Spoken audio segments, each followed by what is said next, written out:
Hello, she's back again, and currently I am listening to How to Save a Life by, I want to say, Eva Carter, maybe Eva Carter, and it is good. The book challenge thing was like an opening line that stands out or something like that, and I'll be honest with you, I struggled with this one. And all I did was I knew I wanted something light-hearted to read because I was packing up my whole house and I was getting a bit emotional and I just needed something light and easy. So I went with a book called How to Save a Life. But basically, I opened my app, I went onto like genres, and I picked a genre that looked like it would be lighthearted and fun. And this one came up, and from what, because I listened to it, it sounded like the opening sentence was something like 6 minutes until midnight, 360 seconds until blah blah blah. And I love countdown books. So to me, that's a great opening line. Turns out the opening line was just 6 minutes. Which is maybe a little less enticing, but I am so glad I picked this book. I would not have found this book otherwise, and I am loving it so, so much. And even though I'm listening to it on audiobook whilst doing other things, I feel like I really understand the story and the characters and what's going on. Within Storygraph, you can see whether it's medium-paced, fast-paced, or slow-paced, and I really wanted a fast-paced book, but this one was under medium-paced, and I was like, fine. I would disagree. I think it's fast-paced. I think basically from the first few pages, you're ready to go. The characters are really interesting. They're not like pleasant characters.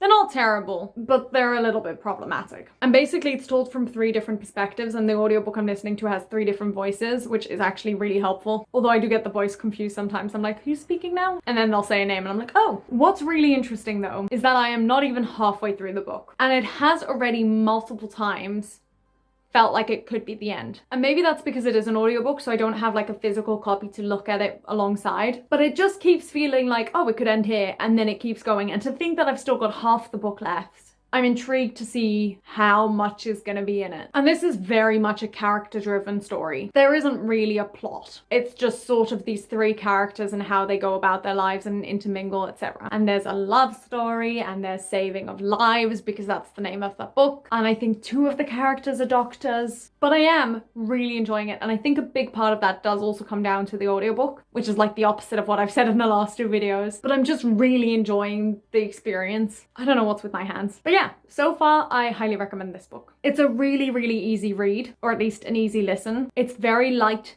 It's not heavy, even though it's called How to Save a Life. I mean, it's got some serious themes, but it feels very much like YA fiction. I don't feel like I'm reading, you know, Pride and Prejudice. Maybe it's also because I've just come from that book and I've literally just from the one switched over to the next.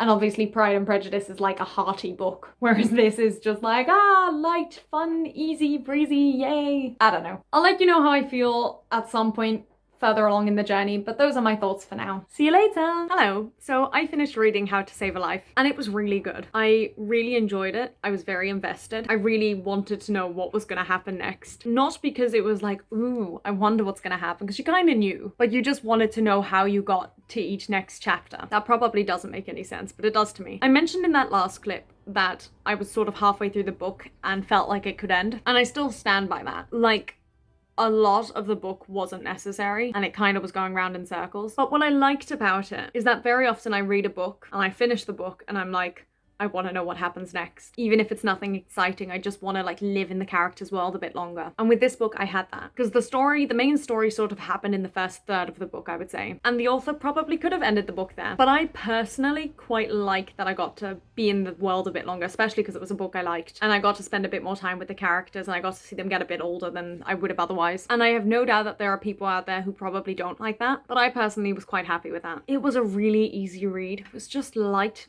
Even though it's so hard to explain, because obviously like it's not light. Based on the title alone, you can probably tell that. But it felt light. It didn't feel like it required a lot from me emotionally, which is good. Because I was reading it as I was packing up a house, so I was already drained emotionally. And I couldn't have sat and read a book like The Fault in Our Stars. But this was fine. So those are my thoughts. Let me know if you have any questions. Let me know if you want to share anything. And I will see you in the next video. Bye! I realized I forgot the blurb for this book, so I'm just gonna read it out. A heart stops.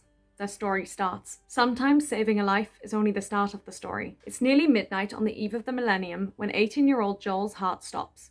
A school friend, Carrie, performs CPR for almost 20 exhausting minutes, ultimately saving Joel's life, while her best friend Tim freezes, unable to help. That moment of life and death changes the course of all 3 lives over the next 2 decades. Each time Carrie, Joel, and Tim believe they found love, discovered their vocation, or simply moved on, their lives collide again. Because bravery isn't just about life or death decisions. It's also about how to keep on living afterwards. Yay!